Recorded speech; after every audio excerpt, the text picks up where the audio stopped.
Bienvenidos a nuestro tiempo de refugio en la palabra de Dios.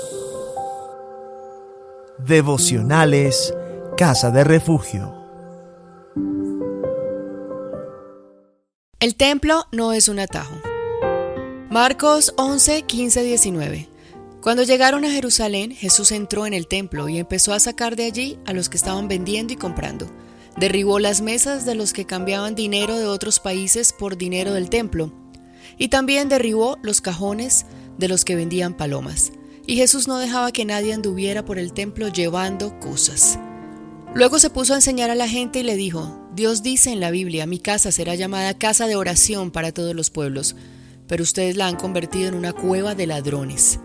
Cuando los sacerdotes principales y los maestros de la ley escucharon a Jesús, empezaron a buscar la forma de matarlo. Y es que le tenían miedo, pues toda la gente estaba asombrada por lo que enseñaba. Al llegar la noche, Jesús y sus discípulos salieron de la ciudad. En Jerusalén, capital de Israel, se encontraba el templo o casa de Dios, y allí el arca del pacto, como representación de la presencia del Señor. Un lugar para los servicios eclesiásticos, los sacrificios y la oración. Allí se encontraban los sacerdotes y al sumo sacerdote, quien era el único apto para entrar al lugar santísimo, donde se encontraba el arca. Al templo llegaban peregrinos, judíos y gentiles, de todo el mundo para las celebraciones especiales como la Pascua. Los judíos debían pagar un impuesto, por lo que era común que llevaran dinero. Y si la moneda era extranjera, buscaban a un cambista para convertirla en la moneda local. Los creyentes llevaban animales para el sacrificio o podían comprarlos a las afueras del templo. Era el lugar más sagrado para los judíos. A pesar de ser un lugar de oración, se había desviado de su propósito. En su exterior estaba el patio de los gentiles, un lugar diseñado para la enseñanza de hombres y mujeres, que estaba siendo utilizado por muchos para lucrarse del dinero de los peregrinos, explotados por las normas de la época. El templo se había convertido en un mercado, y un mercado corrupto. Los creyentes eran tratados como clientes y el sacerdocio había perdido su razón de ser, pasando de mediadores entre Dios y los hombres a comerciantes de la fe. Pero además, por su cercanía al Monte de los Olivos, el templo era usado como camino de paso por aquellos que deseaban llegar a ese mirador turístico y ver desde ahí toda Jerusalén, o simplemente conocer algo de este monte por su riqueza histórica y religiosa. Ahora podemos entender la reacción de Jesús.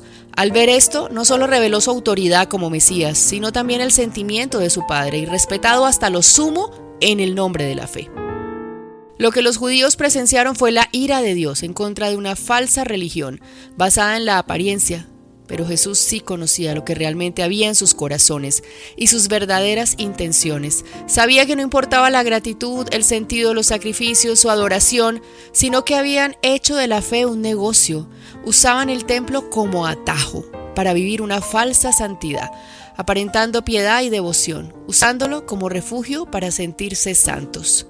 Esta situación nos confronta respecto a la realidad del por qué y para qué vamos al templo o nos congregamos. Muchas veces usamos también el templo como un atajo a la santidad. La iglesia no tiene el poder de actuar en nuestro interior para santificarnos. Al templo no vamos para sentirnos buenos y comenzar la semana con un hecho está, en apariencias, sino que es el lugar donde junto con nuestra familia de la fe mostramos nuestro amor los unos por los otros y en común acuerdo alabamos y adoramos al Señor. Es un lugar donde podemos actuar como cuerpo de Cristo y donde recibimos dirección para nuestra vida a través de la palabra, no un atajo semanal. Pasar del mundo o de la incredulidad a la fe en Cristo es mucho más que atravesar de vez en cuando una iglesia.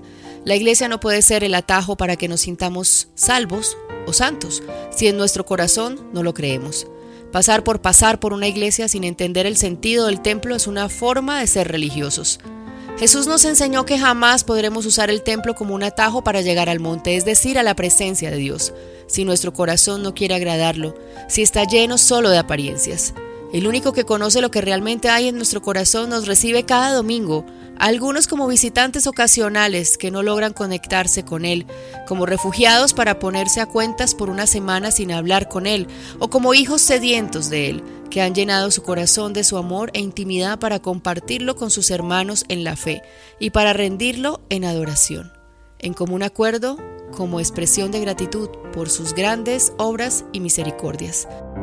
Devocionales Refúgiate en su palabra, Casa de Refugio.